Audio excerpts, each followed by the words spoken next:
All right, what I'm bringing you here this afternoon is two really good reproductions of World War One and some of World War Two trench knives. Trench knives played a pivotal role in World War One. A lot of people think it was just a lot of mustard gas and a lot of artillery fire, which it was. I mean, it was a horrible, horrible part of our history.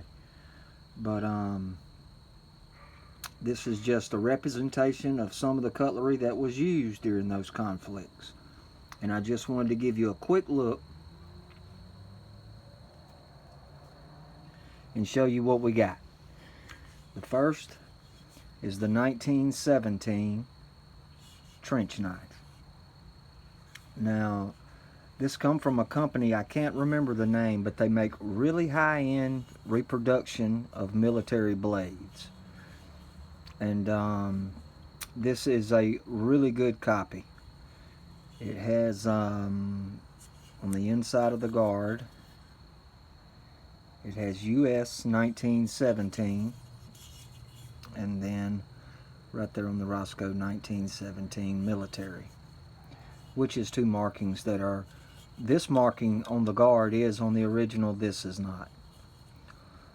All right, well, let's check it out, man. You're looking at about a 7-inch freaking spike, sharpened on both sides and made to pierce the thick uniform of the German military. Matter of fact, they tried to have this banned in the Geneva Convention, but there was so much turmoil in that part of government that it just never really got through, but they were going to use them anyway. But these were brutal. And could you imagine taking a couple of left hooks or right hooks with a knuckle duster like this?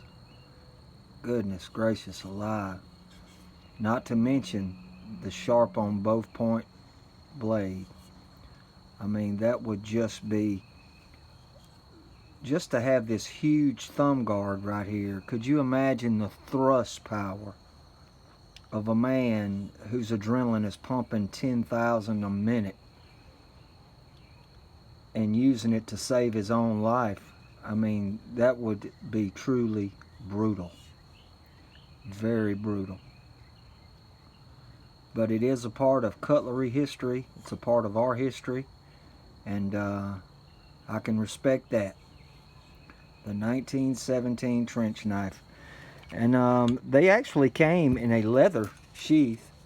This is just a military type sheath that the company throws in with it to give it that extra look, I guess. But it's not bad done. I mean, it's really not. All right, this one is the US 1918 trench knife. This was given to a lot of people in the Corps, especially over in the Pacific during World War II. Not all the way through the war, but as stocks depleted from surplus from World War One, they started to hand these out again, especially to special units and stuff of that nature. But this also is a brutal piece of cutlery, just brutal, but so sinisterly sexy, if that makes any sense. It's very sinister looking, but also a very sexy blade. Just a huge hunk of brass with a double-sided, about a 6-inch blade on it. Spikes at the end of the knuckles. And this just brutal pommel.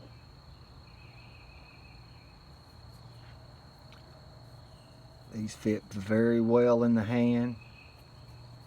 A really big guard up here, right there on the top. That's definitely for knife play. And it actually protects the thumb almost from a solid hit with a blade. And this is just another wicked piece of cutlery that is used in wartime. And I'm not sure who the designer is, and I'm not sure of its proper nomenclature, but I'll be finding out. I'm digging up a lot more military type blades in my collection, and as I do, you know, I like to put them in videos and photographs, and I have some surplus rifles I want to show too later on in the summer, so hopefully there'll be more to come. But this is the 1918 U.S. trench knife.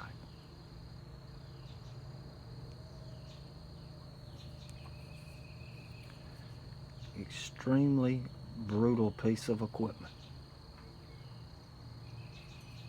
but also really cool to have in your collection. I could not imagine someone coming at me with this in their hand and death in their eyes. That would be horrible. All right, fellas, while we're talking about these military blades, let's not forget our brothers and sisters in uniform. 22 vets a day take their own life. 22. That means since I spoke to you yesterday, we've lost 22 of our bravest and brightest. Because they just thought life had nothing else for them. And that's so untrue. But, you know, people like to be told that they're doing well and that there's hope for them. So if you see a vet, inspire that vet, man. Give him a hand up, not a hand out. They're really proud people, and they should be. We should be proud for them. All right, everybody. Hope y'all have a good one. And this is Donovan from Mississippi, and I will catch y'all on the flip side. See you guys later.